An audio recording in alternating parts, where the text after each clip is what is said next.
Bonjour à tous et bienvenue dans le podcast Hors-jeu Capital, 89e numéro, pour revenir, comme vous le savez évidemment, sur toute l'actualité du Paris Saint-Germain.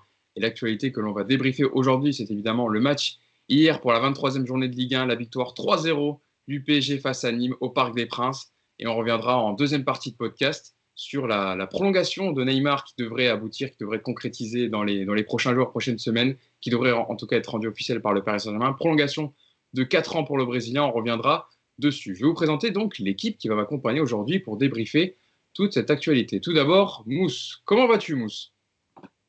Salut Hugo, salut tout le monde. Bah écoute, ça va bien. Ça Ça va, ça va? va.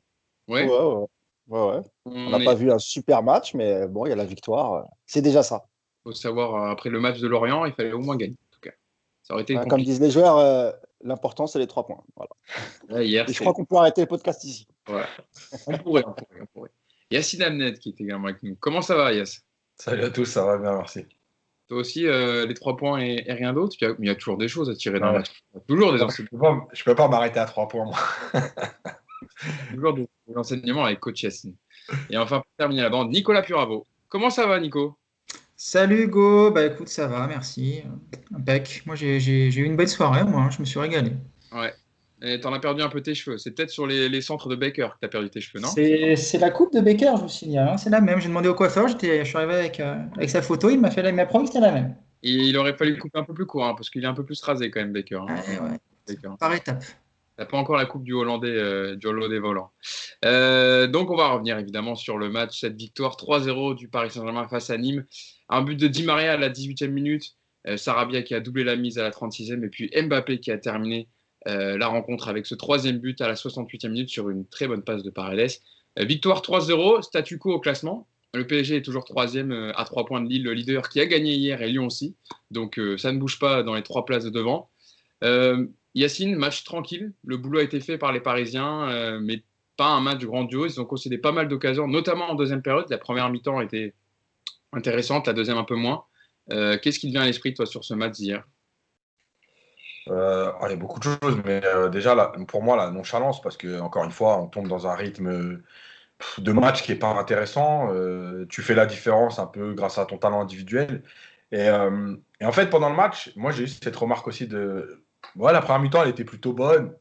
Et comme je fais l'analyse des matchs après pour la vidéo, là, en fait, en voyant la première mi-temps, finalement, elle n'est pas si bonne que ça. Je pense que c'est surtout Nîmes qui s'est dit on va rester en bloc bas et on va pas jouer. Et en fait, je pense que c'est eux qui se sont limités.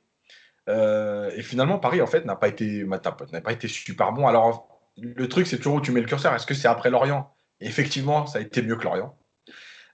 Si c'est sur ce que tu attends du PSG, bah, non, elle n'a pas été bonne la première mi-temps. Maintenant, elle a été meilleure qu'à Lorient. Il y a eu un peu plus de mouvement. Globalement, je suis déçu parce que même si la première mi-temps n'a pas été exceptionnelle et que tu mènes 2-0, voilà, la seconde période, elle est juste ignoble. Il n'y a pas de rythme, il n'y a pas d'envie. Il y a le but de Mbappé et c'est tout. Voilà, moi, je ne sais pas trop. Et puis, il faudra revenir sur le coaching de Pochettino parce que pour en débattre avec plein de gens, il y a plein d'avis différents. C'est-à-dire que est-ce qu'il cherche? Est-ce qu'il veut absolument qu'il y ait des joueurs qui jouent 90 minutes? Moi, je veux bien qu'on m'explique tout ça, mais Barcelone, c'est dans 15 jours.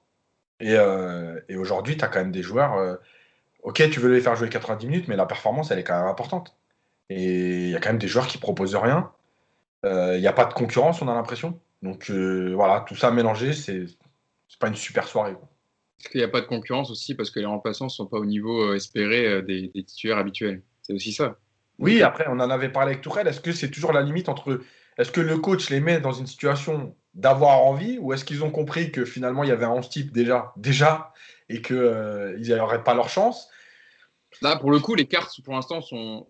Voilà, même si évidemment, il doit y avoir un 11 qui se dégage pour Pochettino, mais il essaie en tout cas. Sarabia titulaire hier, par exemple. Il Oui, est mais mis. il essaie parce qu'il y a des suspendus.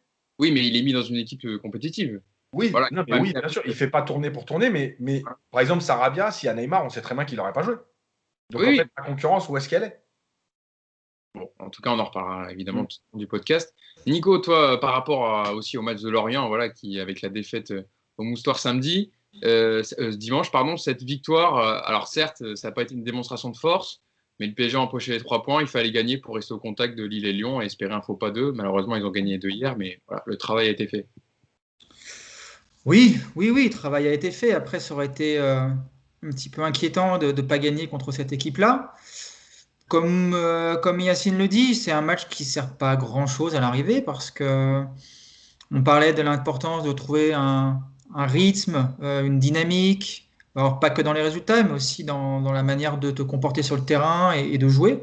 Hier, bon, moi je trouve que jusqu'au 2-0, c'est pas brillant, mais au moins c'est cohérent. Il y a de l'envie, il y a un bloc qui est positionné haut, grâce aussi effectivement au positionnement des Nîmois très bas. Mais je trouve que jusqu'au 2-0, c'est quand même pas si mal que ça, sachant que hier on a entre 6 et 7 joueurs qui sont pas dans l'équipe type, logiquement. Donc c'était pas si mal, moi j'ai trouvé. Par contre, à partir de 2-0, bah, la classique PSG, on s'arrête de jouer, on a fait la différence, c'est facile. Donc on essaye de se mettre en mode gestion et du coup, après, on a 50, 55 minutes qui sont complètement inutiles où il y a même pas d'enseignement à voir parce que oui, Nîmes se procure des occasions pendant toute cette période-là, mais c'est normal face à une équipe qui joue plus du tout. Même comme ça, tu arrives à marquer un troisième but sur un éclair. Donc je suis déçu par rapport à ça, parce que je pensais vraiment qu'il allait y avoir cette dynamique dans le comportement, et puis finalement, on voit qu'elle n'est toujours pas là. Je me dis après, pour essayer de nuancer un peu, que c'est une semaine de 3 matchs, qu'il y a le Barça qui arrive, qu'il y a le déplacement à Marseille aussi, et que peut-être que bah, Pochettino avait lui aussi mis dans l'esprit des joueurs cette gestion assez rapide. Peut-être que c'était aussi une consigne de dire voilà, on fait la différence vite et derrière on assure, on n'a pas de blessés et tout le monde sera content. Donc, mais bon, c'est frustrant parce qu'à l'arrivée, je trouve qu'il n'y a rien à dire de ce match quasiment, quoi. Donc c'est assez frustrant. Merci Nico, heureusement qu'on fait un podcast pendant 1 heure dessus. Mais on va trouver des choses à dire quand même. Motivé l'ami Nico ce matin. Mousse, alors toi, pour apporter un peu de nuance dans ces discours un peu négatifs sur ce match d'hier, sur cette victoire 3-0, par rapport, Nico le disait, il y avait des absents, c'est vrai. Il manquait toujours la colonne vertébrale, Keylor Navas, Marquinhos, Verratti, Neymar étaient suspendus. Il y avait un 11 pas type, il y avait Kerrer qui était aligné en défense centrale une nouvelle fois, Colin Agba à droite, Mitchell Baker à gauche. Comment tu as trouvé, toi, les Parisiens hier sur l'ensemble du match? C'est vrai que la première période était intéressante. On y reviendra notamment avec un bon Di Maria. Ça faisait longtemps qu'on attendait un Di Maria à ce niveau-là. Et puis en deuxième période, comme d'habitude, ce manque de consistance, ce manque d'intensité, et les Nîmois ont failli en profiter. Ouais, ça n'a pas beaucoup changé de la vie de Nico, franchement. Qu'est-ce que Ah, tu c'est peux bien, dire sur ce match? vous m'aidez bien aujourd'hui, hein. Non, on va dire des choses, mais ce que je veux dire par là, c'est que c'est vrai que après Lorient, comme l'a dit Yacine, c'était pas compliqué de faire un peu mieux. Donc oui, la première mi-temps, on a vu de belles choses. Le premier but de Di Maria, c'est bien parce qu'il est bien placé, il récupère un ballon. Le deuxième but de Sarabia aussi, c'est une belle action de Di Maria, avec l'appel de Sarabia qui rentre à l'intérieur, qui fait l'appel. Donc ouais, mais en dehors de ça, c'est vrai qu'à partir, tu as l'impression qu'en fait, les Parisiens, ils jaugent leur adversaire quand ils sentent que c'est très faible.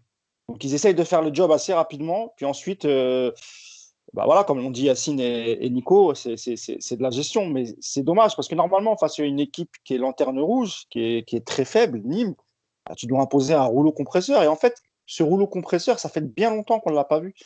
Tu vois, moi, j'aurais voulu voir Paris étriller cette équipe de Nîmes 6-7-0 avec des buts, du mouvement, de la vitesse, du jeu.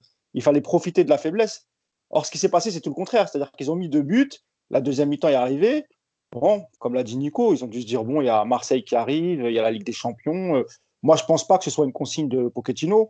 Je ne pense pas que ce soit un entraîneur qui se contente de ça et qui se dise ouais, on joue dans 3 jours, les gars, il faut gérer. Moi, je ne pense pas parce qu'on l'a vu un peu parler sur le banc. S'énerver un peu. Donc, non, ce qui manque à Paris, c'est ça, c'est la motivation. Alors, peut-être que face à Marseille, ce sera différent parce qu'il y a toujours le contentieux cette saison avec Alvaro, le match aller, etc. Peut-être qu'on verra un autre Paris. Mais la deuxième mi-temps, comme l'a écrit Yacine dans son papier, elle est indigeste. C'est juste pas possible. Et encore une fois, tu as l'occasion pour ton goal average de mettre un paquet de buts. Tu n'as strictement rien fait. Et au contraire de ça, tu as redonné un peu de confiance à Nîmes. Mais c'est vrai qu'il y a eu beaucoup de tirs, il y a eu quelques tirs cadrés. Et puis, il faut saluer aussi la prestation de Rico, qui n'a pas été très bon à Lorient et qui a été plutôt rassurant face à Nîmes parce qu'il sort 2-3 ballons. Donc, voilà ce qu'on peut retirer du match, quoi. La réaction de Mauricio Pochettino, lui, en conférence de presse après ce match, la question est évidemment posée, est-ce que c'est une bonne réaction après la défaite contre Lorient? Et l'entraîneur argentin répond, la réaction était bonne. On était assez déçus à la suite du match contre Lorient. Il fallait avoir une réaction et durant la première partie du match de ce soir, l'équipe s'est créée des occasions et a contrôlé le match. Tout le monde a eu un bon rendement. Après, en seconde période, on a baissé un peu en régime avec le résultat en notre faveur. On s'améliore peu à peu. Nous devons encore progresser dans les transitions. On cherche le meilleur équilibre, mais ce 3-0 nous permet de penser tranquillement au prochain match. Yacine, c'est vrai que quand on regarde les stats du match, on se les faisait en off avant de commencer le podcast.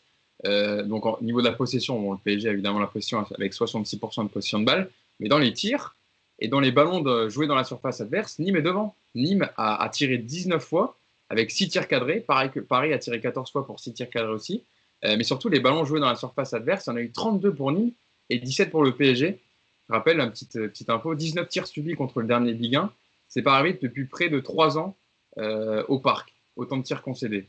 En Ligue 1, ça ne fait pas trop de dégâts puisqu'il y a eu victoire hier, mais contre une équipe d'un cran au-dessus, notamment le Barça en Ligue des Champions qui arrive le 16 février prochain, est-ce que c'est inquiétant, Yacine? Alors déjà, Pochettino, je crois qu'il ne va pas falloir attendre grand-chose de ses conférences de presse, on ne va pas se mentir. C'est mon travail, donc je vous donne ces déclarations. Ouais, non, mais bien sûr. Donc, oui, c'est vrai. Non, tu as raison. Pour l'instant, c'est un peu langue de bois. Voilà. Ouais, je pense que de ce côté-là, il est bien. Effectivement, oui, c'est inquiétant parce que, en fait, moi, je répète souvent la même chose. Ça n'existe pas le jour où tu te lèves un matin et tu dis, bon, aujourd'hui, je vais courir 12 km, je vais tacler, je vais défendre et on va être une vraie équipe. Voilà, c'est pas possible. Sinon, ce serait trop simple. Donc, oui, c'est inquiétant. C'est inquiétant parce qu'effectivement, une équipe, désolé pour les Nîmois, s'il y en a qui nous écoutent, mais aussi faible que Nîmes, qui vient une trentaine de fois dans ta surface, c'est pas possible. Une équipe qui tire 19 fois, alors c'est toujours pareil, hein, les tirs, oui, les tirs un peu, j'ai plus le choix, je tire, et je tente quelque chose. Malgré tout, ça veut dire qu'ils ont été en position de tir autant de fois. Évidemment que, parce que je regardais les chiffres à la mi-temps, oui, il y a une grosse différence entre la première et la deuxième période, mais encore une fois, un match, ça dure 90 minutes. Et à 2-0, si Nîmes revient à 2-1, on peut extrapoler, hein, mais tu te mets le feu pour rien du tout. C'est un match que tu dois écraser, maîtriser, et donc c'est pas normal. Et c'est pas normal que défensivement, une équipe aussi limitée techniquement te mette en difficulté. Alors, dans la minute du coach, j'en parlerai parce qu'il y a des situations qui sont flagrantes. Tu ne peux pas te faire éliminer par Nîmes sur une passe, 5, 6 joueurs. Voilà. Et moi, ce qui m'inquiète, c'est plus ça. Donc, évidemment que la Ligue des Champions, c'est un autre contexte. Oui, il y aura plus de motivation malgré tout, il y aura un peu plus d'envie, il y aura un peu plus de concentration, ça, il n'y a pas de problème. Sauf que tu ne passeras pas à 30% de rendement, à 100%. Donc, oui, tu vas augmenter ton niveau à 50, à 60, à 70. Moi, c'est ça. Non, mais tu n'auras pas les mêmes joueurs non plus aussi, Yacine. Enfin, je veux dire, avec le retour de Marquinhos, déjà en défense, ce sera, je pense, moins. Non, mais bien sûr. On aura moins peur avec Marquinhos que Kerrer. S'il y a le retour de Verratti au milieu, bien sûr, Keylor Navas aussi, qui est très important, tu vois. Bien sûr. Oui, mais tu passeras pas enfin, tu vois, il n'y a pas un écart. Ouais. Voilà, tu seras plus fort, ça, c'est sûr. Mais encore une fois, je répète, moi, c'est l'habitude de courir, de faire mal, de mettre dans l'intensité, de rester dans le mouvement. Et c'est pour ça qu'après Montpellier, j'avais dit, oui, Montpellier joue à 10. Mais on a souvent vu Paris nous proposer des bouillies à 10 contre 11 en se disant, bon, ils sont 10, on mène, le match, il va être tranquille et ça devient n'importe quoi. Donc j'avais aimé le respect un peu du jeu. On est vite passé de l'autre côté et retombé dans ce qu'on a fait depuis plusieurs mois. C'est difficile de tirer des enseignements, Mousse, sur ces matchs parce qu'en fait, d'un match à l'autre, on peut faire un constat élogieux contre Montpellier et puis retomber dans les travers à Lorient. C'est compliqué de se positionner et de donner des vrais enseignements, des vrais avis en tout cas sur les équipes, même sur la majorité des équipes, des grosses équipes européennes. Surtout que nous, le 11 change d'un match à l'autre entre les suspendus, les blessés, ceux qui sont atteints du Covid. Donc, c'est pas évident. Hier, on avait toujours un milieu qui manquait un peu de création, même si Paredes, et on en reparlera tout à l'heure, évidemment qu'il a un peu surnagé dans ce match et heureusement qu'il était là. Mais ça manquait quand même pas mal de solutions. C'était, même si la première mi-temps, Nicolas dit tout à l'heure, hein, il y a eu des bons mouvements, il y a eu des choses sympas à voir, mais ça reste quand même insuffisant. Et puis en deuxième mi-temps, pareil. L'entrée de Rafinha, par exemple. Comment on peut expliquer que Rafinha rentre si tard? Moi, je peux pas dire que sa rentrée fut bonne. On l'a pas vu assez en fait. Il aurait peut-être fallu faire ça directement en deuxième mi-temps ou pourquoi pas essayer de l'intégrer dès la première mi-temps, soit dans un milieu à 3, à 2 peut-être léger avec Paredes. Je ne sais pas ce que vous en pensez. Un duo Paredes-Rafinha au milieu, je ne sais pas si ça suffisait, mais en tout cas, il avait d'autres solutions. Et malheureusement, encore une fois, face à une équipe comme Nîmes, normalement, tu dois dérouler, ça doit te servir de laboratoire, ce genre de match. Parce que dans le papier de Yacine, la première mi-temps, il l'explique bien. Comme Nîmes n'est pas très agressif, alors évidemment que parfois au milieu, Paredes, il était un peu dans un fauteuil. Il était tranquille. Et c'est là qu'il fallait profiter, justement. Bon, alors peut-être qu'encore une fois, avec l'absence de Neymar, pas de Rafinha, c'était un peu plus compliqué. Bon, qu'est-ce que tu veux que je te dise? Après, sur ce sujet-là, le souci, encore une fois, moi, c'est même pas la qualité du jeu, parce qu'avec autant de doublures sur le terrain, de remplaçants, c'est normal que tu perdes en qualité de jeu. Par contre, c'est pas normal que tu perdes en intensité, et encore une fois, on n'envoie pas les bons signaux. Parce que si tu mets une tannée à Nîmes après avoir été battu de manière aussi stupide à Lorient, bah, tu montres aux gens que voilà, Lorient, c'était un vrai accident, que tu étais dans un jour sans, que jouer à 15 heures, ça ne te réussit pas, et que le PSG est capable de mettre la machine en avant parce que tu as aujourd'hui une vraie concurrence en Ligue 1. Et donc, tu montres aux autres que, bah, ok, vous êtes devant pour l'instant, mais il va falloir vous accrocher parce que nous, on ne lâchera plus. Là, sur le match d'hier, qu'est-ce que tu montres? Tu montres qu'en fait, le match de Lorient, c'est pas un accident. C'est la conséquence de ton comportement récurrent, à savoir que tu es un petit peu avare en effort, que tu n'as pas trop envie de courir, que tu penses à d'autres échéances. Mais alors oui, le Barça, c'est important, mais le PSG, aujourd'hui, troisième de Ligue 1, il reste 15 matchs à jouer. Donc il y a quand même une situation d'urgence, je pense, en Ligue 1. Et si tu prends ce pli aujourd'hui, bah, la saison, elle peut mal tourner parce que, et là on en reparlera, parce que tes doublures, tes remplaçants sont pas au niveau pour beaucoup et que tu n'as peut-être pas forcément intérêt à laisser de l'espoir aux autres aujourd'hui. Mais bon, voilà, on est habitué, hein, c'est pas la première fois qu'on voit ça, et j'ai même l'impression qu'on verra ça tout le temps. Donc, faut faire avec, mais c'est quand même problématique. Et moi, je pensais vraiment que Pochettino allait régler ce problème. Pour l'instant, c'est pas le cas. En plus, si je peux ajouter un mot, il y a parfois son 11 de départ, il pose quand même quelques questions. Quand tu vois le niveau de Kerrer ces derniers temps, quand tu sais que sur les côtés, on a du mal, et je parle des latéraux, de leur rapport offensif, et que tu mets Baker hier et Dagba. Donc, j'ai vu ton tweet hier, il était très bon, Hugo, quand tu parles de Colin, passe en retrait Dagba. Ben, c'est ça, en fait, tu vois. Et comment tu peux imaginer exploiter les côtés avec Baker et Dagba quand tu sais déjà qu'au milieu, ça manque de création donc, ça veut dire que tu peux même pas compter sur tes latéraux pour apporter quelque chose offensivement. Je crois qu'il y a eu un bon centre de Dagba pour la tête de Keane, avec une belle tête de Keane d'ailleurs, mais je crois que c'est tout. Je pense qu'en termes de centre, il n'y a pas eu beaucoup de danger. Je me souvenais même pas du beau sang, donc pour te dire. C'est pas moi qui m'étais. Bah, tu vois, et il y a même une action à un moment où Gay il a le ballon un peu sur le côté gauche, et tu as Baker qui est vraiment seul. Hein. Et Ghana le voit.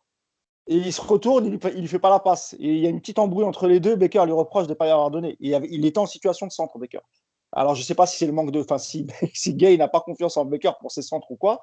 Mais voilà, déjà qu'au milieu, c'est pas terrible. Tu alignes deux joueurs sur les côtés dont on sait qu'ils ne vont rien t'apporter offensivement. Quand tu as Pembele sur le banc, qui peut jouer soit défense centrale ou même latéral droit, qui est plutôt bon, hein, qui prend ses responsabilités. Que je comprends pas ce qui se passe moi avec certains joueurs, pourquoi ils ne jouent pas. C'est vrai, Yacine, on en a parlé sur notre groupe WhatsApp où on dialogue, etc., sur les matchs. On se posait la question pourquoi, et j'avais tweeté aussi dessus hier, pourquoi Timothée Pembele ne joue pas plus, alors que quand il a joué, il a plutôt donné satisfaction. En plus, dans un match contre Nîmes où tu as la possession de balle, etc., tu risques pas de le mettre en difficulté. Même qu'il soit aligné en défense centrale ou à droite, il n'aurait pas fait tâche hier, vu les performances de Kerrer et Dagba. Ouais, mais je pense que. Alors, ça, c'est un peu la solution de facilité qu'utilisent les coachs. C'est que tu as deux latéraux, on va dire, Dagba, Pembele. En fait, il y en a un qui a joué 3 matchs et l'autre qui a joué 60 matchs. Bah, il se dit aujourd'hui, je vais mettre le joueur qui a joué 60 matchs parce qu'il vient d'arriver. Parce qu'on l'avait répété, il n'a pas pu travailler pendant la pré-saison, normalement, quand tu reprends une équipe. Donc, voir tous les joueurs en configuration de match, à l'entraînement régulièrement, etc. Et puis, on l'a dit, le temps, il est très court parce qu'il arrive en janvier et parce que, à part les 2 semaines qui se sont passées là, tu ne peux pas travailler, en fait, sur la durée. Là, tu vas être en récup. Allez, on va dire vendredi, tu vas remettre en place une séance. Samedi, c'est vitesse, machin. Et dimanche, tu es déjà en match à Marseille. Donc, il se dit peut-être, oui, est-ce que je prends le risque de mettre un jeune en plus après une défaite à Lorient, ou est-ce que je joue la sécurité entre guillemets en me disant, bon, il y a un mec qui a joué 60 matchs, voilà. Moi, ce qui me pose problème toujours, c'est cette sécurité-là, elle paye jamais parce que à un moment donné, c'est le terrain qui parle. Le mec, il a beau avoir joué 60 matchs, ça fait 60 matchs qu'il fait la même chose. Donc, à un moment donné, si tu connais l'équipe, si tu l'as étudié avant d'arriver, si tu as vu des matchs, bon, hier, il n'y a pas eu de surprise. Donc, à un moment donné, il faut quand même prendre des risques dans la vie. Donc, voilà, et ça, c'est un problème. Et on voit bien que Pochettino, depuis qu'il est arrivé, bon, il y a Fadiga, il y a Pembele, les jeunes. Fadiga, il est prêté à Brest. Hein. Voilà, donc ouais. Les jeunes, c'est pour lui, aujourd'hui, c'est pas possible, quoi. Ouais, voilà, Biandougou Fadiga a été prêté au Stade Brestois. Et Mousse, il y a aussi, j'ai vu ses sorties dans l'équipe, mais je sais pas si tu avais l'info, que Kais Ruiz a été replacé avec le 19 pour un problème de contrat sur une prime de signature. Ça négocie apparemment. Paris proposait 1,5 million et le clan Kais Ruiz voudrait 2,5 millions, il me semble, c'est ça. Parce qu'il est en fin de contrat cette saison. Parce qu'il est en fin de contrat, évidemment, en fin de saison. Bah moi, ce qu'on m'a dit hier, parce que je me suis renseigné un peu sur ce qu'on a vu, on a vu aussi par rapport à la liste UEFA pour les huitièmes de finale qu'il n'était pas inscrit. Ron Bernat, on m'a dit qu'il ne. Ron Bernat, oui. Bien la liste, donc c'est mauvais signe. Enfin, ça veut dire qu'il pourra sûrement pas rejouer de la saison. Moi, je pensais qu'à partir des huitièmes, tu pouvais avant chaque tour refaire encore ta liste. Mais a priori, non. Hein. Je crois que si Bernat n'est pas inscrit, c'est qu'il ne pourra plus jouer le match de Ligue des Champions de la saison. Ce qui est bizarre, parce qu'on l'annonçait un retour fin février, début mars. Donc peut-être que ce ne sera pas le cas. Et pour Kais Ruiz, moi, on m'a dit que la décision était prise de leur côté et qu'ils ne signeraient pas, enfin qu'ils ne prolongeraient pas au PSG. Moi, c'est ce qu'on m'a dit. Alors, je vais essayer de creuser pour confirmer cette info. Mais a priori, la décision est déjà prise de leur côté. Ils ne prolongeront pas au Paris Saint-Germain. Donc c'est quand même une info que tu donnes. Kais Ruiz ne devrait pas prolonger au Paris Saint-Germain. C'est important de savoir quand même pour ceux qui nous écoutent. Après, dans le foot, ça peut changer assez rapidement, mais moi, de ce que je sais aujourd'hui, c'est pas la tendance, la prolongation. Je vais encore creuser parce que de toute façon, on n'a pas encore sorti l'info, mais a priori, oui, c'est pas la tendance. Ça aussi, c'est un problème pour Leonardo parce que il a du mal aussi avec les jeunes. On se rappelle de Kouassi Aouchiche. Kais Ruiz, pareil, il risque de partir. Après, est-ce que ce sera une grosse perte? Je pense que non, même si c'est un bon joueur. Donc on verra, mais oui, a priori, ça sent la fin. D'accord, bon, en tout cas, on suivra le dossier. Parlons de choses un peu positives, Nico. Je me tourne vers toi. Tu parlais tout à l'heure de la première période. Titularisation de Becker. Non, malheureusement, j'aurais bien voulu te lancer là-dessus, Nico, mais malheureusement, il n'a pas répondu aux attentes hier. Non, je rigole, il n'a pas fait un match. Tu as donné la bonne formulation, Nico, hier, tu m'as dit, ça a été le moins mauvais des nuls. Le meilleur des nuls. Le meilleur des nuls. Voilà. Moi, je préfère le moins mauvais. on comprend dedans Kerrer et Dagba et Gaï. Voilà, c'était un peu ça les remplaçants, on va dire. Parlons d'André Di Maria, donc, qui a marqué un but, une passe décisive hier, qui a été inspiré sur ses transversales, sur ses ouvertures. L'une d'elles, d'ailleurs, qui donne le bon ballon pour le but de Sarabia. Il a retrouvé de l'efficacité, il a été décisif. Ça fait longtemps qu'on l'attendait à ce niveau-là.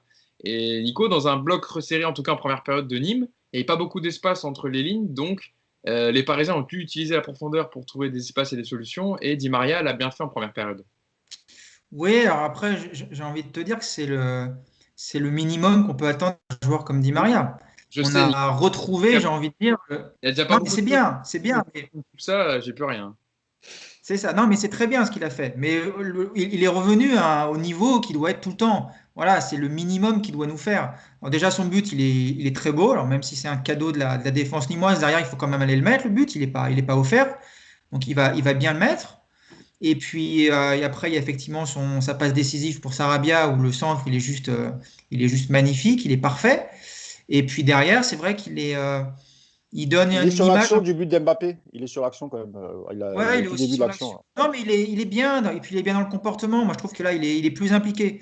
Alors après, je ne sais pas si c'est une cause à effet, mais voilà, Neymar est pas là et Di Maria se remet à jouer un petit peu mieux. Donc, on en a déjà parlé souvent de ça. Il a plus d'influence quand il a plus de ballons. C'est logique aussi. Et puis surtout, il a été moins dans le dribble inutile face à deux ou trois adversaires, comme il a tendance à faire un peu trop souvent. Là, il a été plutôt simple dans son jeu, plutôt juste dans ses passes, plutôt intéressant aussi en première mi-temps sur le pressing. Alors voilà, c'est effectivement une bonne nouvelle parce que les grosses échéances vont arriver. Maintenant, il va falloir qu'il confirme. Mais si on a le Di Maria qui avait été atroce pendant 6 mois avant que Draxler n'arrive il y a quelques saisons et que derrière ça l'avait lancé sur une demi-saison après exceptionnelle. S'il avait la bonne idée de faire la même chose là et qu'il était capable de retrouver un niveau de jeu pendant 3 mois, ce serait une bonne chose. Et puis je pense qu'aussi il y a sa prolongation qui est en bonne voie aussi. C'est peut-être un truc qu'il a un petit peu travaillé. Peut-être que c'est quelque chose qu'il avait aussi en tête, que ça peut aussi expliquer ses mauvais matchs. Mais ben voilà, on va être raisonnable, on va être prudent. Ce qu'on a vu hier, c'est bien, mais c'est le strict minimum. Et surtout, moi, je veux voir ça à tous les matchs. Je termine sur son match et je vous parlerai après de sa prolongation qu'il a évoquée au micro d'Olivier Taron à la fin du match sur Canal+. Yacine, c'est vrai que sur le premier but, le comportement de Di Maria et même des Parisiens est intéressant parce qu'il y a un pressing, il y a 4 joueurs qui font l'effort pour venir couper la passe qui donne qui donne ce but de Di Maria. Et puis surtout, quand on est face à des blocs bas comme ça, en tout cas en première période, il faut savoir générer de la profondeur. Ils sont restés beaucoup statiques en première période, mais quand ils ont su la trouver cette profondeur, ça a fait but. Et c'est ça qui est en tout cas intéressant, positif à tirer de la première période de Di Maria. Ouais, parce que, alors, il y a une chose, vite fait. Je te dis ça parce qu'on parle souvent du PSG qui a du mal face au bloc bas. Et là, c'était le cas hier, en tout cas en première période. Oui, oui. Mais en fait, il y a deux choses. Alors, la première, un petit mot sur Keane, alors, qui n'est pas servi lui aussi, mais il bouge beaucoup. Alors, effectivement, il est brouillon, on l'a déjà dit 1000 fois, voilà, c'est pas un super joueur. Mais en fait, il apporte quand même ce côté-là. Ce qui fait que il oblige les défenseurs à toujours bouger ou s'échanger de joueur et ça met de l'incertitude. C'est pas le joueur qui reste devant comme une pointe ou une planche et qui attend les centres. Voilà. Donc ça, c'est important. Et c'est notamment ce qui a permis la meilleure première période du PSG. La deuxième chose, c'est que hier, au lieu d'avoir deux joueurs de côté qui rentraient comme le font Neymar et Di Maria, en fait, Sarabia est beaucoup resté écarté côté. Et du coup, Di Maria, quand il rentrait, il n'était pas en train de faire doublon avec Neymar. Et c'est ce qui a permis, j'en montrerai une séquence, mais il y en a eu plusieurs, à Paredes, par exemple, de trouver Di Maria. Parce que quand il y a Neymar et que les deux rentrent en même temps, entre guillemets, et que tu as ce fameux, plus 4-4-2, mais 4-2-2-2, déjà, tu as du monde à l'intérieur du jeu.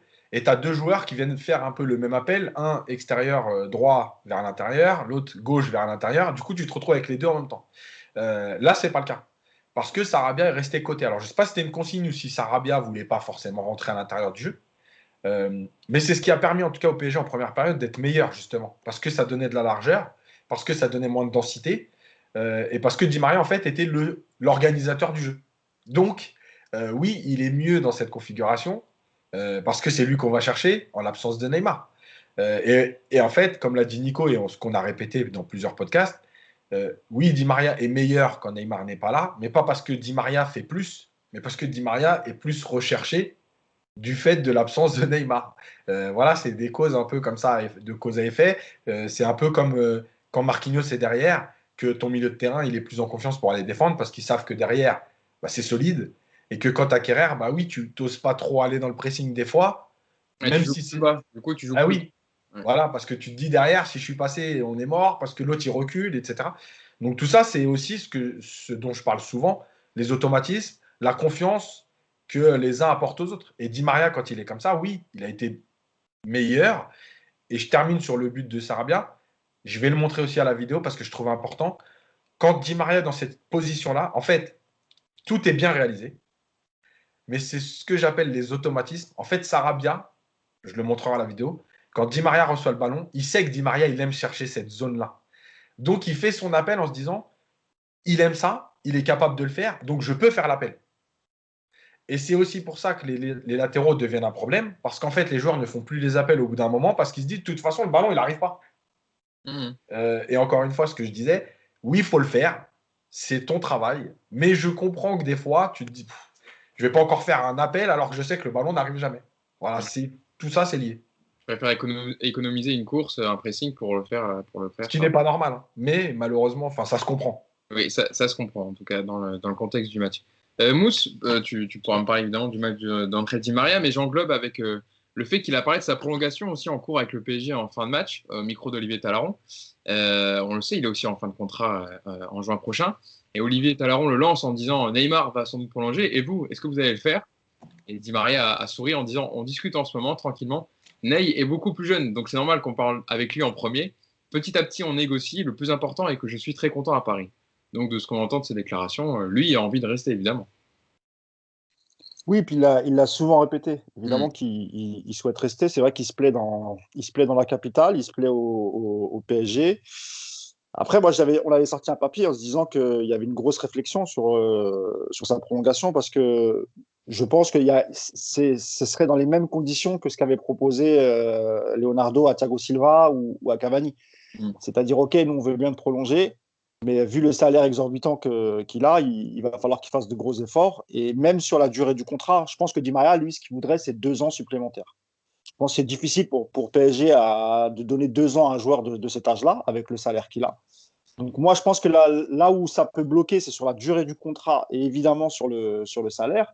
Parce qu'il faut bien comprendre qu'avec ce Covid, tous les clubs recherchent des joueurs libres. Ça veut dire que Di Maria aussi, il n'est pas con. Il sait qu'en tant que joueur libre, et c'est quand même un joueur d'expérience, Di Maria, des gros clubs peuvent le prendre encore. Il peut encore faire 2 ans dans un club qui jouera régulièrement la Ligue des Champions et que c'est plus facile d'accorder un gros salaire à un joueur qui arrive libre parce que tu n'as pas de transfert à payer. Donc, le problème, je pense qu'il est là. Et il y a aussi, d'un autre côté, le PSG qui a envie de renouveler son effectif l'été prochain. Il y aura beaucoup de départs, je pense, mais vraiment beaucoup, beaucoup de départs. Encore faut-il trouver les clubs pour les vendre, mais en tout cas, c'est la volonté du club de vendre un certain nombre de joueurs. Et si tu vas tirer, par exemple, on parle de Messi, de joueurs pareils, libres, hein, comme Ramos, etc., il va falloir te débarrasser aussi des gros salaires. Et Di Maria fait partie des gros salaires. Donc, je pense que ça va négocier, mais ça peut ne pas aboutir. Et Di Maria pourrait quitter le club l'été prochain pour toutes les raisons que je viens de citer. En tout cas, on verra. Oui, Yacine. Juste un mot pour aller dans le sens de Mousse, mais pour expliquer un truc comme ça, les gens comprendront. C'est tous les clubs aujourd'hui qui, de toute façon, même sans la crise, quand on dépasse 32 ans, ils sont tous dans cette démarche de dire on prolonge d'1 an. Et on voit bien que d'ailleurs Ramos n'a pas encore prolongé au Real parce que lui aussi il veut 2 ans. Et que le Real aujourd'hui part sur des contrats d'1 an, 1 an, 1 an. Parce que c'est des joueurs qui sont de toute façon plus vendables. Donc à l'arrivée, 1 an, ça ne change rien. C'est pas comme si tu te dis je le fais signer 3 ans parce qu'au moins il lui restera 2 ans de contrat, je le vendrai. Non, c'est mort. Donc en fait, tous les clubs sont dans cette démarche avec les trentenaires. Les joueurs ont du mal à le comprendre, mais malheureusement, c'est la vérité d'aujourd'hui. Tu ne peux plus prendre le risque de donner à un joueur de 32 ou 33 ans 3 ans de contrat, 2 ans de contrat. Voilà, donc ce que je voulais dire, ce n'était pas propre au PSG, c'est vraiment ce qui se fait aujourd'hui dans le football mondial. Nico, tu voulais dire il y a eu que Ronaldo, pardon, quand il quitte le Real à 35 ans ou 34 ans, qui obtient un contrat de 4 ans à la Juve, parce que c'est CR7 et qu'il a 5 ballons d'or. C'est exceptionnel. Et le reste, évidemment, Yacine a raison. Il y a Payet aussi. et on voit le résultat. Dans un autre style, oui, c'est vrai.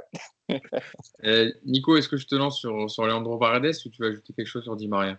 Non, Di Maria, c'est bon, je pense qu'on a tout dit. Ok, passons à Leandro Paredes, un autre élément, un autre joueur qui a été plutôt intéressant hier. En tout cas, pour moi, le meilleur joueur parisien sur la pelouse hier. Alors certes, Lorient était beaucoup plus agressif sur les milieux parisiens, donc il avait moins le temps de préparer ses passes, etc. Là, hier, il était sur un tempo plus lent, parce que notamment en première période, il avait le temps de lancer les attaquants parisiens par sa qualité de passe. D'ailleurs, sur le 3e but, c'est lui qui fait la passe décisive pour Mbappé. Mais en tout cas, c'est lui qui a éclairci le jeu parisien et qui a l'initiative toujours des situations du PSG, quoi. Oui, après hier, quand tu es à côté de Gay, de toute façon, il y a des chances que ce soit toi qui ait les clés du jeu. Après, on a vu les deux Paredes là en une semaine, en 2 semaines, contre Montpellier et contre Nîmes. Il n'est pas pressé, il joue dans un fauteuil et sa qualité de passe, elle est délicieuse. Ça fait vraiment un bien fou d'avoir une qualité de passe comme ça dans ton milieu. Alors, associé à Verratti, c'est un régal. Mais même sans Verratti, on le voit hier qu'il est capable vraiment de faire de bonnes choses. Et puis, on a vu le Paredes pressé à Lorient ou avec moins de temps de jeu et puis associé à un Danilo qui l'aidait pas vraiment. Et là, c'était beaucoup plus difficile. Donc on a déjà eu ce débat sur ce joueur. Moi, je reste persuadé qu'il a sa place comme titulaire. Pochettino a visiblement le même avis, parce que ça a été une des pattes Pochettino. On se demandait justement qu'est-ce qu'il avait changé. Ben voilà déjà une des conséquences de son arrivée.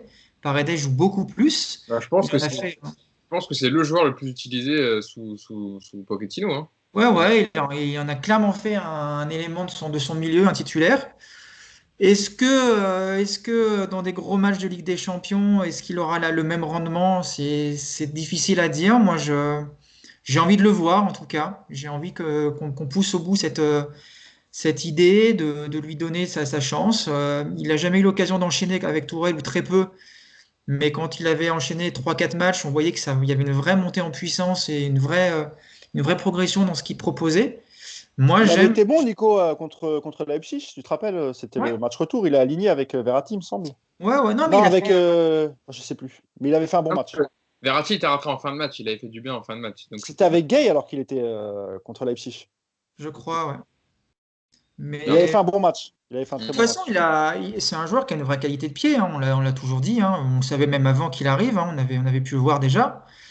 Il y a ce côté, effectivement, vitesse et jeu sous pression où il a besoin de progresser, mais si tu le fais pas jouer les gros matchs, il progressera jamais. Donc, espérons qu'il soit capable, en tout cas, de livrer ce genre de match avec une opposition plus forte. Puis bon, on le verra de toute façon dès dimanche, parce que je pense que Marseille va proposer un jeu sur l'intensité. Ils vont essayer de presser, parce que de toute façon, ils n'auront pas d'autres armes dans le jeu. Et donc, on verra si Paredes, sur ce genre de rendez-vous, est capable d'être au niveau dans la passe, surtout. C'est là où on l'attend.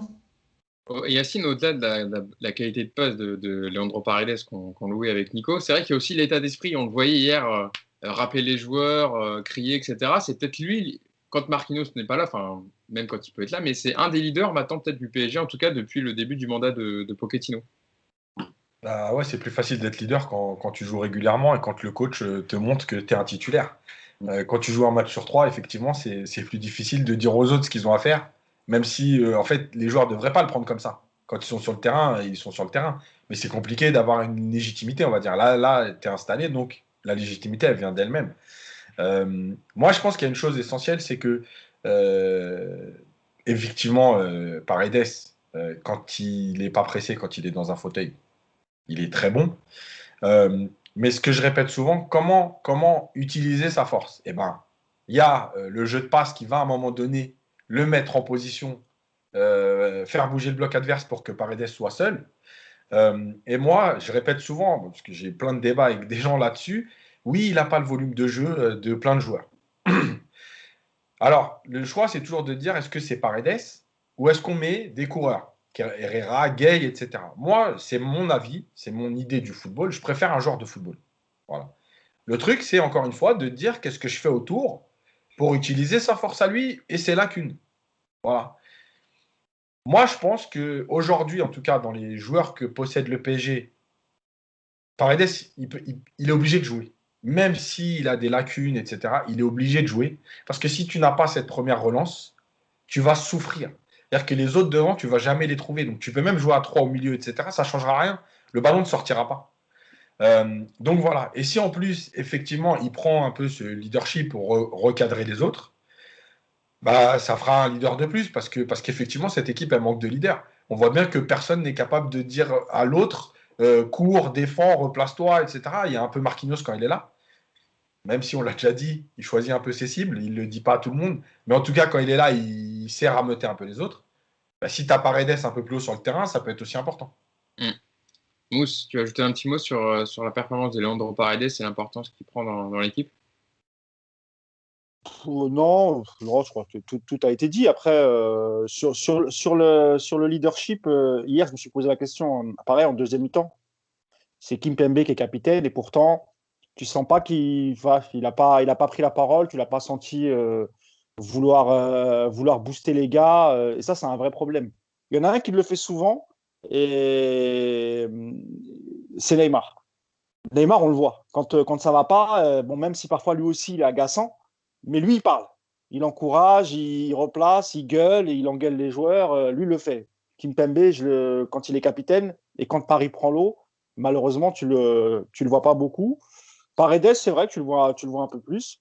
Après, c'est vrai que le fait qu'il soit argentin, que Pochettino l'aime bien, le met sur le terrain, c'est sans doute peut-être un relais parce qu'à un moment, il l'a appelé, Ouais. Paredes, ils ont parlé pendant 1 ou 2 minutes. Voilà, donc c'est toujours plus facile quand vous parlez la même langue. Donc voilà, après, oui, sur Paredes, il y a pas grand-chose à dire, sauf que, à part que, pardon, Leonardo a toujours voulu s'en séparer depuis qu'il est revenu au PSG en 2019. Leonardo a toujours cherché à vendre ce joueur. Moi, je pense qu'avec Pochettino, il est tranquille. À mon avis, je pense que d'abord, il a répété qu'il était bien à Paris, tout comme Di Maria. Et je pense pas qu'il quittera le PSG tant que Pochettino sera là, parce que c'est un joueur important au milieu et que l'association avec Verratti, quand il y a un milieu à deux, elle est très très bonne. Et après, il faudra voir si Pochettino tente le 4-3-3 avec un milieu à 3, ce que ça va donner avec par exemple Danilo devant la défense et plus haut Verratti et Paredes. Mais oui, je suis d'accord, Paredes normalement est intouchable. Parce qu'on avait entendu parler de certaines rumeurs comme quoi il était possiblement mis dans un échange avec Eriksen à ce mercato de janvier. Bon, ça s'est pas fait, mais en tout cas, il a été beaucoup annoncé possiblement dans un échange quoi, pour partir, alors que, bon, au Mais final, même en 2019, Léo avait tenté avec la Lazio de Rome un échange avec Milinkovic-Savic, c'est-à-dire Paredes plus de l'argent pour récupérer Milinkovic-Savic. C'était à l'été 2019. Donc à chaque fois, effectivement, c'est un joueur dont soit on essaye de vendre, soit qu'on essaye d'inclure dans un transfert. Mais lui, il a toujours refusé parce qu'évidemment, quand on voit les rapports qu'il a avec Neymar, avec tous les hispanophones, je pense qu'il est très très bien. Il n'a pas du tout envie de partir et puis lui aussi a un salaire confortable. Par contre, juste pour finir avec lui, ce qui est dommage, c'est que tu n'as pas assez d'appels dans la profondeur sur le match d'hier. Et lui, pour le coup, il a un vrai gelon de grande qualité. Et ça, Yas disait de savoir comment est-ce qu'on peut exploiter ses forces. Ça, c'est une force, justement. Et le problème, c'est que vu que devant, ils vont pas demander en profondeur, il est souvent réduit à jouer sur du jeu court au sol. Donc ça pourrait aussi Keane, être... quand même, non? Keane, on en a fait quelques-uns. Ouais, mais il est... Ouais, Keane, je trouve qu'il fait des appels, mais souvent des appels latéraux quand il part. Mais après, Keane, on n'en a pas trop parlé, mais toi, ça a été aussi c'est un problème aussi, parce qu'il n'y a pas de... Mais j'aime bien aussi son comportement, mais t'as pas de complicité avec les autres joueurs offensifs. Ouais. C'est criant. Avec Mbappé, enfin, toi, Mbappé, jamais il le cherche, quoi. Les Pourtant, deux, tu sens que c'est un joueur qui a envie, hein. Il se bagarre devant quand même, hein. Franchement, c'est pas un mec qui abandonne. Il n'a pas baissé les bras. Après, deuxième mi-temps, évidemment, il a un peu disparu comme tout le monde. Mais moi, j'ai bien aimé plutôt dans l'attitude. Keane, à chaque fois qu'il est là dans l'attitude, tu peux pas lui reprocher grand-chose, hein. Vraiment. ouais. Bon, je voulais même faire un petit mot sur Rafinha, mais on va passer court, on va passer à la prolongation de Neymar, juste pour dire que Rafinha est rentré à la 70e. À la pas place un mot d'entrer. sur Kerrer, du coup. Bah, qu'est-ce que vous voulez dire sur Kier Ouais, on va dire ce qu'on a toujours dit depuis des semaines. Ah, mais Franchement, voilà, c'est quoi. ce que je tweetais hier, j'ai dit le pauvre, voilà, j'étais même pas énervé, j'avais de la pitié pour lui hier, parce que même des passes en arrière à Rico, il n'arrivait pas à les assurer. Il y a un duel là de l'épaule que j'ai en mémoire en deuxième période où il se fait bouger et ça donne une grosse situation de but pour Nîmes. Enfin, malheureusement, il faut juste dire merci pour. Je vais pas dire merci pour tout, merci pour rien. Et puis, j'espère qu'il réussira ailleurs parce que je lui en veux pas, j'ai rien contre l'homme, pour le jouer un peu plus et qu'il réussisse ailleurs. Voilà, Paris, ça sera pas le club où il va réussir et tant pis, hein. Mais là, il a plus la confiance, il est fébrile, il tente rien, donc malheureusement, il n'y a pas grand-chose de plus à dire sur lui, je pense, hein. Et sur Rafinha, voilà, il y a beaucoup de monde qui souhaitait qu'il soit titulaire au coup d'envoi, notamment par sa qualité de transmission qui aurait fait du bien hier. Et je voulais vous donner une petite déclaration de Pochettino sur Rafinha, parce que beaucoup se demandaient pourquoi il n'a pas commencé titulaire. Et l'entraîneur argentin a répondu en conférence de presse: Rafa ne pouvait pas jouer quand on est arrivé en janvier parce qu'il a eu le Covid, et ça a évidemment retardé sa préparation. C'est le cas pour lui comme pour d'autres joueurs. On a un gros effectif.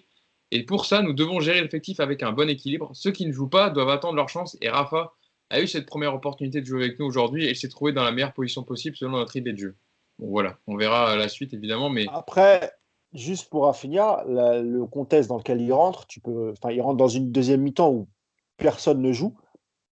Qu'est-ce que tu pouvais attendre d'un Rafinha avec une équipe qui a abandonné l'idée de jouer et qui a attendu la fin du match? surtout, Même ces 20 minutes, elles sont difficiles à analyser, Rafinha, tu vois. Surtout que Paredes sort 5 minutes après. Donc en fait, on les aura même pas vus ensemble parce que Danilo rentre Voilà. de Paredes. Donc au final, ça n'a pas servi à grand-chose. Enfin, il fait quand même une entrée propre.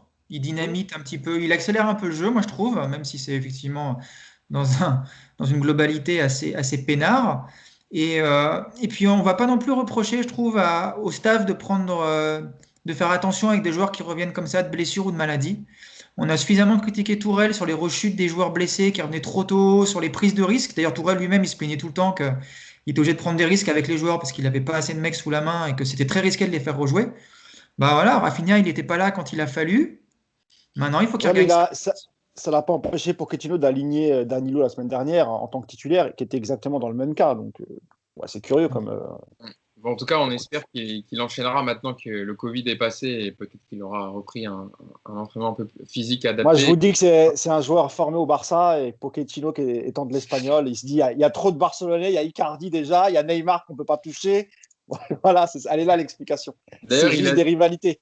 il a dit dans une interview à un média espagnol qu'il pourrait jamais entraîner le FC Barcelone, hein, Pochettino, ayant entraîné à l'Espagnol Barcelone. Non, c'était pas possible. Marseille comme Barcelone, c'était pas possible pour lui, l'UFC Barcelone. Passons à la prolongation de Neymar, les amis. On l'a appris mardi, c'était d'après notre confrère brésilien Marcelo Bechler, celui qui avait annoncé l'arrivée de Neymar au PSG en 2017. Neymar devrait prolonger de 4 années son contrat avec le club de la capitale. Ça a été un des chantiers de Leonardo, donc c'est normalement acquis. Et il a donné des précisions, justement, avant de vous lancer dessus. Le correspondant permanent de la chaîne TNT Sport à Barcelone, Marcelo Bechler, a donné des précisions sur le dossier Neymar dans une vidéo qu'il a postée sur ses réseaux sociaux. La prolongation du contrat de Neymar avec le PSG est en très bon chemin. C'est très proche d'être officialisé. Il existe déjà un accord entre les deux parties. À n'importe quel moment, Neymar peut signer sa prolongation avec le Paris Saint-Germain. Et c'est au niveau du timing de l'annonce ce qu'il donne comme précision est important. L'officialisation par le PSG et le joueur va prendre du temps. C'est une simple question de stratégie pour les deux parties. Est-ce que c'est mieux d'officialiser maintenant ou vaut-il mieux attendre les huitièmes de finale de Champions League? Si le PSG passe le Barça, par exemple, ce serait bien de fêter ça avec la prolongation de Neymar. Si le PSG est éliminé, ce serait une bonne consolation pour le PSG, cette annonce, que Neymar va rester 4 ans de plus. Tout cela va être étudié par le club et le joueur afin de trouver la meilleure façon de l'annoncer. Cela concerne l'officialisation, mais la signature de contrat peut arriver dès cette semaine. Mousse, sur le dossier Neymar, sur l'officialisation, bon voilà, c'est désormais normalement chose faite. Il a plutôt des bonnes informations, Marcelo Bechler, dessus. Ça fait un dossier en moins pour le Paris Saint-Germain. Et une bonne nouvelle. Oui. Après, on se doutait, on en a souvent parlé, on savait qu'il allait prolonger. Après, on ne connaissait pas les détails, évidemment. Mais il y avait peu de suspense quant à sa prolongation. Alors moi, je me suis renseigné pareil, une fois que tous les médias ont confirmé, parce que moi, je n'avais pas l'info. Je me suis renseigné auprès de gens au Paris Saint-Germain pour savoir si, par exemple, l'officialisation pouvait intervenir avant Marseille, par exemple. On m'a dit, ah non, pas du tout, ça ne sera pas pour tout de suite. Donc, je pense que l'information de Marcelo Bechler est bonne et plutôt cohérente, d'ailleurs, parce qu'effectivement, en cas d'élimination face à Barcelone, voilà, ça masquera un peu, l'officialisation masquera un peu la déception chez certains supporters, quoique, maintenant que les supporters le savent, je ne sais même pas si ça aura un effet, mais ce que moi je sais, enfin, ce que je peux dire sur cette prolongation, en passant quelques coups de fil depuis que c'est sorti dans la presse, c'est que beaucoup se demandaient en fait qui est à l'origine, qui a négocié. Il y a eu beaucoup de débats. Les supporters parisiens aiment bien se prendre la tête sur les réseaux. Si c'est Leonardo, si c'est un tel. Donc, moi, ce qu'on m'a dit, malheureusement, c'est qu'évidemment, évidemment, Leonardo est au courant de ce qui se passe, mais il n'était pas au cœur des négociations pour le dossier Neymar. C'est toujours le même agent, enfin, c'est Pinizavi qui a directement négocié avec le père de Neymar aussi. Tout s'est fait au Qatar. Et de toute façon, ce genre de discussion, même quand il arrive en 2017, voilà, c'est Antero Henrique, Pinizavi, ça se fait avec l'émir, Nasser, tout est piloté par Doha en fait. Donc la prolongation, a priori, tous les détails, parce que on nous dit qu'il n'y aura pas d'augmentation de salaire, et ça c'est vrai, parce que de toute façon le PSG n'a pas les moyens. Par contre, il y aura des primes. Donc par rapport aux qualifications en Ligue des Champions, si tu passes tel tour, le nombre le nombre de titres que tu vas engranger, etc. C'est comme ça qu'il a accepté de prolonger. Il y a évidemment aussi le fait qu'il y a peu de clubs qui peuvent se l'offrir. Et je pense aussi vraiment, parce qu'on a souvent dit, on a pris le prétexte du Covid pour dire oui, mais Neymar, de toute façon, il n'a pas le choix avec le Covid, les clubs, etc. Non, je pense qu'il y avait aussi une réelle volonté de Neymar de prolonger parce qu'il se sent mieux à Paris, ça se voit dans sa communication d'abord, on le voit. Il a encore mis un tweet hier parce que je pense qu'il sait que maintenant l'accord est là. Il a fait un tweet en disant je t'aime Paris ou je t'aime PSG, je crois, Ouais, je t'aime avec PSG, les cœurs. Voilà. Et il a fait un cœur comme ça. Voilà. Exactement. Donc même dans sa communication, il montre son attachement au club et honnêtement, vraiment, il est très fort. Il est très fort parce qu'il a réussi à retourner les supporters parisiens. C'était pas gagné. Rappelons-nous de ce soir d'août 2019 où il revient sur le terrain face à Strasbourg. Il est conspué, insulté. Il y a des banderoles insultantes à son égard, à l'égard de son père. Et il nous fait déjà se retourner. Il marque un but, on gagne 1-0. C'est lui qui nous sort de la panade. Mais honnêtement, mentalement, il y a peu de joueurs qui seraient sortis vainqueurs de cette histoire. Et justement, il y a le journaliste brésilien Marcel Begler développe sur les raisons qui ont poussé Neymar à rester à Paris. Et je vais te lancer dessus, Yacine, mais ça va dans ce que tu dis, Mousse, dans le prolongement. Neymar a complètement changé d'avis sur le PSG ces derniers mois et cette dernière année. Il se sent plus à l'aise au club. Il y a des joueurs qui parlent sa langue, qui parlent espagnol. Il a une très bonne connexion avec le vestiaire, ce qui n'était pas forcément le cas avant, notamment à cause de la langue. Cela a rapproché Neymar de ses partenaires et l'a fait se sentir plus à l'aise. Outre l'aspect vestiaire, il y a aussi le fait que le projet sportif du PSG a largement convaincu le numéro 10 du PSG. En plus de cela, il y a les résultats sur le terrain. Le PSG est arrivé en finale de la dernière Ligue des Champions. C'est évident que cela fait sentir le joueur plus en confiance avec le projet que le club lui offre. Ce sont des facteurs qui ont fait qu'il s'est rapproché du club et des supporters qui n'étaient pas contents avec ses envies de départ en 2019, comme tu le disais, Mousse. Yacine, c'est vrai que bon, on en a parlé, on s'est aussi vu avec la pandémie, le fait que pas beaucoup de clubs peuvent le prendre, mais c'est important aussi le fait qu'ils disent bon, il n'y a peut-être pas mieux ailleurs, mais je suis quand même bien dans le club où je suis et je sais le reconnaître. Oui, parce que malgré tout, je pense que des clubs qui étaient capables de lui offrir un très bon salaire, peut-être pas à la hauteur du PSG, mais un très bon salaire dans un bon championnat, il y en a. C'est quand même Neymar, quoi. Donc, je pense réellement que oui, sa démarche, elle est là. Il a pris conscience sûrement de plein de choses. Oui, peut-être qu'il a aussi parlé, alors peut-être pas eu des garanties, mais en tout cas discuté sur le projet du PSG pour les prochaines années, puisqu'on parle beaucoup de renouvellement d'effectifs, etc. Et quand tu regardes bien aujourd'hui, je ne parle pas de la Ligue 1 là, je ne parle pas du championnat, de la visibilité, tout ça. Mais quand tu regardes aujourd'hui, finalement, il y a très peu d'équipes qui sont capables de s'offrir un bel effectif. On voit bien que les clubs sont en difficulté. Le PSG a quand même des joueurs jeunes derrière, par exemple. Si tu renforces ton équipe, etc., voilà, il y a des choses. Je pense qu'il y a des moyens quand même, malgré tout, même s'il y a eu des pertes. Donc, je pense que tout ça lié, et encore une fois, l'habitude. On oublie aussi que les joueurs, c'est pas des robots et c'est pas que des joueurs de foot.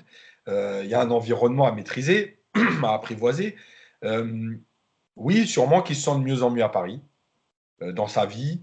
Il est mieux dans le groupe, il est mieux dans le club. Il devient leader sur le terrain parce qu'il ne faut pas oublier aussi que les 2 premières années, il y a quand même 2 très grosses blessures qui lui plombent une demi-saison. Et ça aussi, ça joue dans le moral de dire que tu n'as jamais connu ça. Tu viens les 2 premières années, 2 fois au mois de janvier, février, tu es blessé gravement. Tu finis pas la saison. Tout ça, ça joue sur le mental. Je pense que l'année dernière, avec la finale, même s'il y a eu le Covid et tout, avec la finale, ça lui a remonté le moral et se dire, ouais, finalement, bah, je suis peut-être pas si mal que ça ici. Je commence à être bien dans la vie, dans le groupe et tout. Est-ce qu'il y a mieux ailleurs aujourd'hui? Je ne sais pas.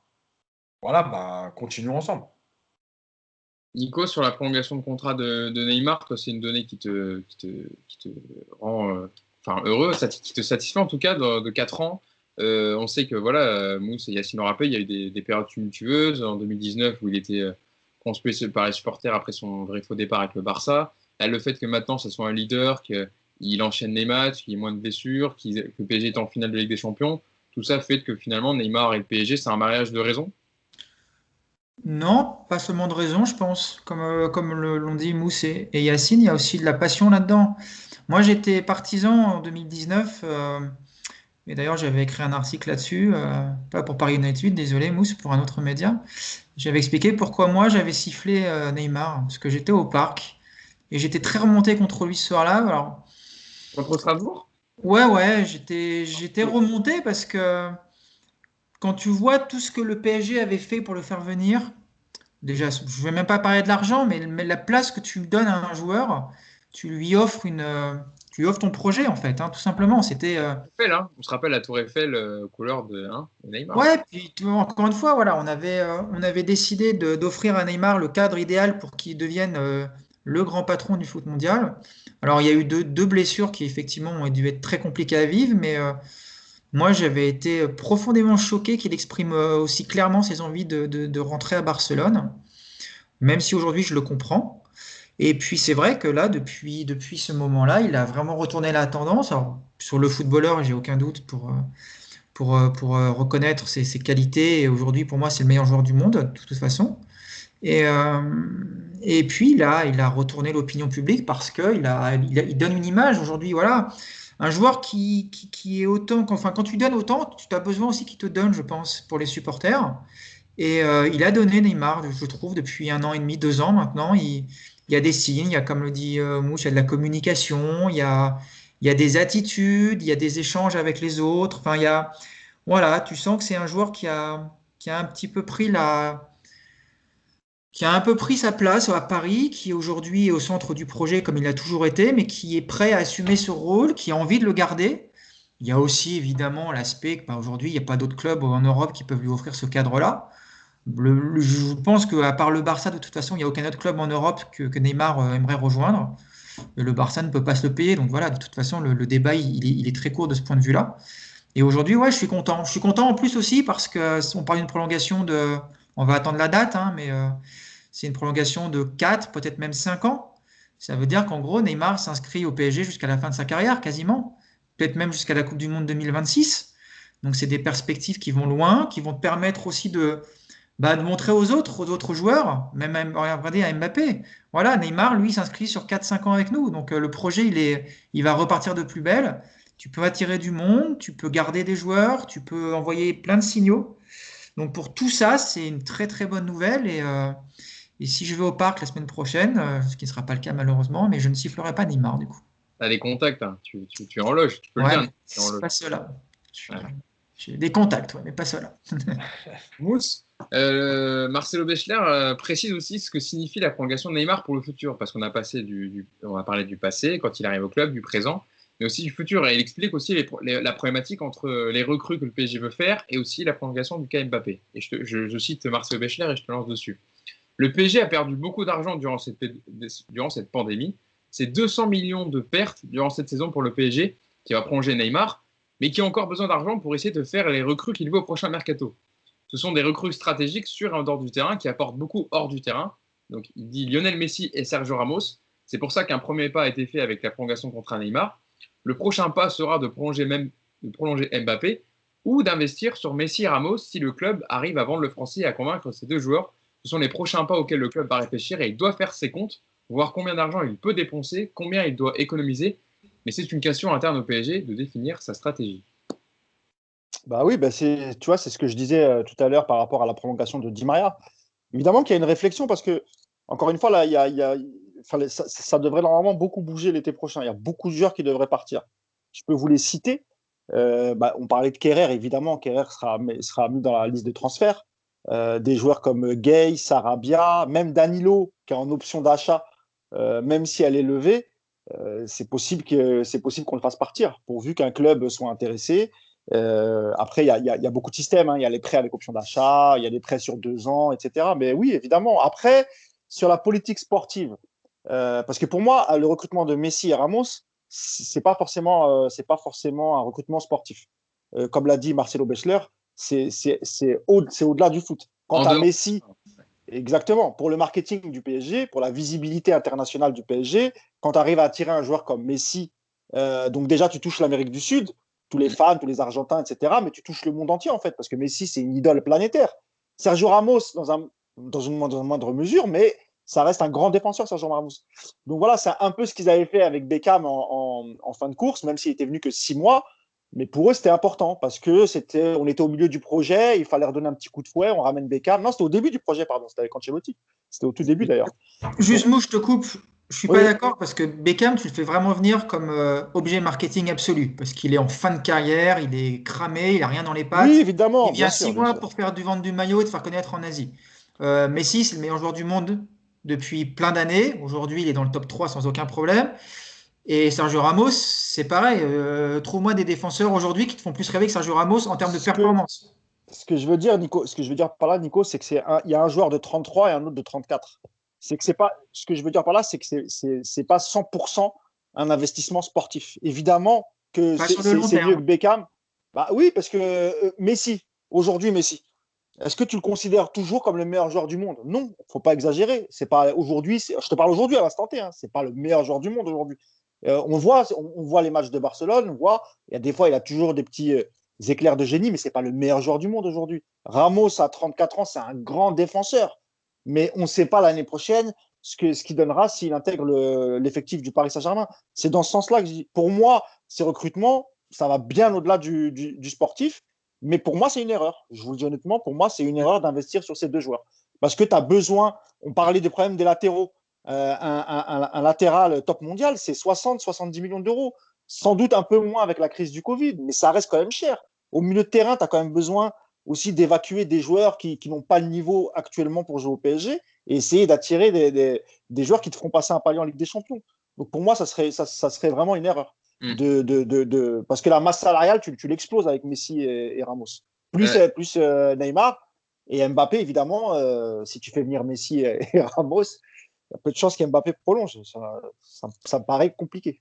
C'est ça, c'est un jeu d'équilibre, Yacine, en fait, parce que si tu prolonges pas Mbappé et que tu le vends, il faut, voilà, enfin, ça va être un jeu d'équilibre, quoi. Ils vont compter leurs sous, quoi, le PSG là. Ils l'ont pas fait souvent ces dernières années, mais là, avec la crise du Covid et les 200 millions de pertes, bah, tu comptes tes sous, tu fais les comptes. Ouais, je pense surtout qu'en fait, c'est de savoir qu'est-ce que tu veux faire. En fait, quel est le projet? C'est-à-dire qu'on sait que le PSG va aussi rentrer dans son nouveau centre d'entraînement très bientôt, dans 2 ans normalement, enfin 2022, parce que je pense qu'il a pris un peu de retard et que, bref. Euh, En fait, le truc, c'est est-ce qu'on repart, par exemple, sur un cycle de 4 ans avec un groupe, alors, avec des certitudes, parce que aujourd'hui, tu sors toujours des phases de poule, etc. Et tu travailles sur un groupe, ou est-ce que tu te dis, on repart sur 2 ans de marketing et de très court terme. Ça veut dire que si tu prends Messi Ramos, c'est pour gagner avec des champions l'année prochaine, quoi, on va dire.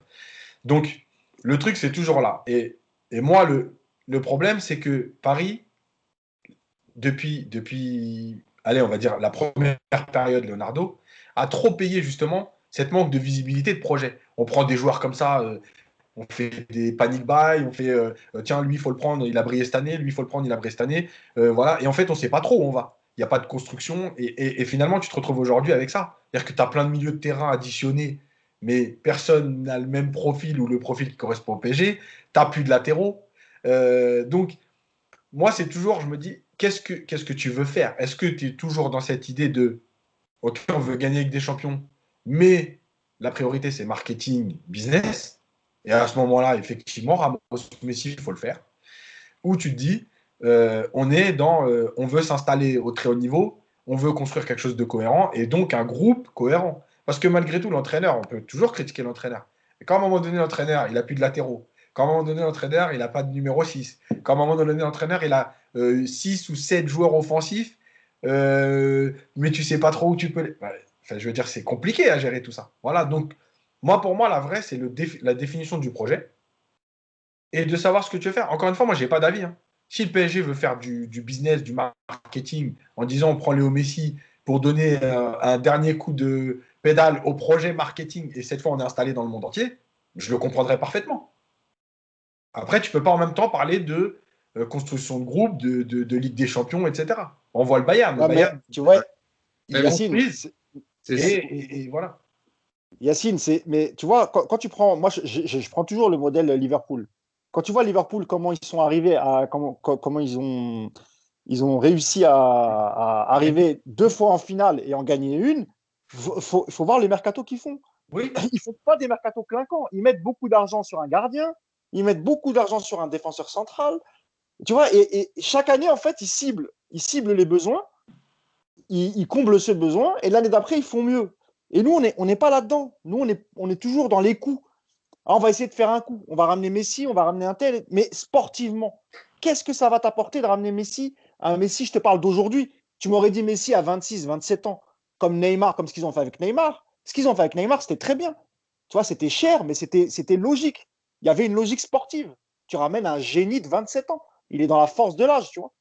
Mais aujourd'hui, ramener un Messi, je ne veux même pas parler de Ramos, parce que Ramos, encore, Nico, tu as raison. Franchement, sur Ramos, tu as raison. Ramos, sans doute, qui peut apporter.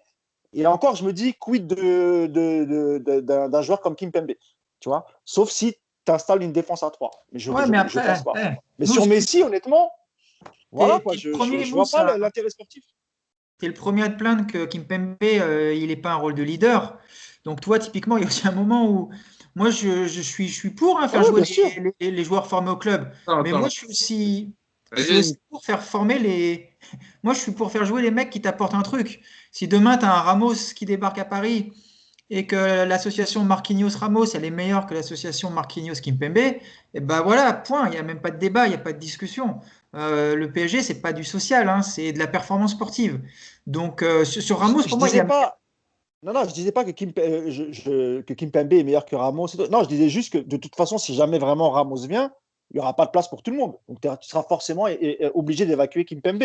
Ce qui n'est pas très grave parce qu'il a une belle cote Kimpembe en Europe en tant que défenseur central. Donc, tu en tireras un bon prix. Là-dessus, je suis d'accord avec toi, Nico. Je n'essayais pas de comparer les joueurs. Tu peux aussi garder Kimpembe dans une rotation à 3 pour 2 postes. On l'a fait avec Thiago Silva. Après, pour moi, ouais, mais attention, Ramos, il est souvent blessé. Marquinhos aussi, quand même, malgré tout. Donc, moi aussi, je suis un peu de l'avis de Nico. Alors, je ne me mets pas à la place du joueur. Je me mets dans la construction. Avoir les trois, il n'y a pas de problème. Par contre, effectivement, là où je te rejoins, Mousse, est-ce que Kimpembe, si tu lui dis Ramos arrive, ça, c'est autre chose. D'accord. Évidemment. Mais par contre, dans ta construction sportive, c'est l'idéal. C'est-à-dire que tu prends un mec quand même qui est âgé, qui a un leadership, qui ne peut pas jouer aujourd'hui 40 matchs. Tu gardes 3 défenseurs de très haut niveau. Dans ta construction, là, tu parlais de construction sportive, tu es très bien. Non, mais si Kimpembe accepte la rotation, comme ça avait été le cas avec sous Unai Emery, où ça tournait, je crois que les trois, avec Silva, Marquinhos, Kimpembe, ils avaient fait exactement le même nombre de matchs à la fin de saison. Évidemment, moi, je signe des 2 mains et même des 2 pieds. Pas de problème. Mais aujourd'hui, Kimpembe, avec l'expérience qu'il a, l'assurance, etc., je ne suis pas sûr que lui veuille rentrer dans une rotation et qu'il aura sans doute des belles propositions aussi, tu vois. Bon, en tout cas, ouais, Nico, tu veux conclure? Non, juste après, je veux revenir sur Messi, parce que du coup, j'ai pas pu parler sur Messi. Moi, je comprends ce que vous voulez dire. Effectivement, Messi, c'est pas l'avenir, on est d'accord. Maintenant, ça a été le meilleur joueur de la planète, ça l'est pour beaucoup encore. Le gars, il a porté un maillot dans toute sa carrière, et tu as la possibilité peut-être pour 2 ans, alors c'est pas le même Messi, mais d'avoir ce mec-là au PSG. Comment est-ce que tu veux que les dirigeants qataris, qui sont quand même super attachés à l'image, à ce que leur rapporte dans le monde en soft power le PSG, à toutes les retombées qu'un mec comme ça t'apporte à un club, comment veux-tu qu'ils ne se lancent pas à fond sur ce dossier-là? Je pense qu'ils vont y aller. Maintenant, par rapport effectivement à la masse salariale qui est un gros problème, ça va être conditionné par Mbappé. Si Mbappé ne veut pas prolonger, il sera vendu. Même s'il n'est pas bien vendu, je pense qu'il sera vendu pour dégager cette masse salariale qui permettrait de signer Messi. Mais je ne vois pas aujourd'hui comment les dirigeants qataris ne vont pas se jeter les 2 pieds en avant dans ce dossier. Ça me paraît mais impossible. Là, je suis d'accord, Nico. Non, mais là, tu as tout dit. Tu as vraiment tout dit. Après, nous, en tant que supporters, on peut aussi émettre un avis uniquement sur le plan sportif. Parce que sur le plan marketing et sur le plan de la visibilité internationale, évidemment qu'ils ont tout intérêt à le faire. Je suis tout à fait d'accord avec toi. Sauf parce que le PSG ne pense pas comme le Bayern Munich. Ce n'est pas la même façon de construire l'équipe ou comme Liverpool. Ils viennent d'arriver. Eux, ce qu'ils veulent, c'est ça. C'est qu'on les prenne au sérieux. C'est qu'on puisse faire des débats sur eux partout dans le monde. Donc oui, là-dessus, tu as tout à fait raison. Sportivement, moi, je m'interroge. Voilà. Mais parce que dernière chose, le PSG, on l'avait dit vite fait, c'est que le PSG est plus dans la caste du Real Madrid en termes d'image que dans la construction d'un Bayern ou un Liverpool. C'est pas du tout les mêmes. Enfin, c'est pas c'est les entités, c'est pas les mêmes Et objectifs. même Manchester Quand le United, Real c'est achète les des mecs. ballons d'or, quand le Real achète que des ballons d'or, mais qui gagnent rien, ils s'en foutent. Ils ont acheté des ballons d'or, la Ouais, visibilité, c'est vrai, voilà. c'est vrai. Donc c'est aussi ça. Ouais, C'est c'est vrai. vrai. Bon, en tout cas, un débat qui anime et un débat qui prend. Et j'imagine, vous aussi qui nous écoutez, ça doit vous poser question. Est-ce que vous préfériez prendre Messi et Ramos et vendre Mbappé? En tout cas, je Ou pense que construire une équipe. faut construire une équipe. Parce qu'on ne parle pas beaucoup de Pochettino, mais Pochettino, si on lui met Messi et Ramos dans les pattes, vas-y pour construire ton 11, vas-y pour satisfaire tout le monde, vas-y pour faire jouer, etc. La bataille d'ego dans le vestiaire, elle va être sympathique à gérer. Hein. On ne lui avait pas vendu ça, je pense, au début, à l'ami Pochettino. Non, mais il ne pourra pas s'en plaindre. Enfin, quand tu as un effectif comme ça, en règle générale, voilà, c'est des problèmes que tu aimes avoir, en fait. Tu vois. Voilà, je ne pense pas qu'il s'en plaindra, surtout qu'il aurait un de ses compatriotes, Lionel Messi, avec lui. Donc, je ne pense pas que ça lui poserait tant de problèmes que ça. Prochain match, les amis, dimanche soir à 21h contre Marseille. Classico, Stade Vélodrome à suivre sur Canal+. Évidemment, on débriefera le match lundi. On verra avec quel entraîneur. Est-ce que ce sera toujours le directeur du centre de formation qui a officié hier pour diriger Marseille contre Lens? J'ai oublié c'est comment Laurent Nasser Larguette. Nasser Largué, voilà, Nasser Largué, on verra, ce sera toujours lui. Et en tout cas, voilà, un classico de plus sera le troisième déjà depuis le début de saison. Donc évidemment, pour les supporters parisiens, il fallait se venger déjà du match aller, ça a été fait au Trophée des Champions. Mais pour un match retour au championnat, ce serait encore mieux. Et au Vélodrome en plus. Donc, Juste une parenthèse, vous avez vu la shortlist, soi-disant, de Marseille pour les entraîneurs? Ça paraît un peu gros quand même, non? Mauricio Sarri.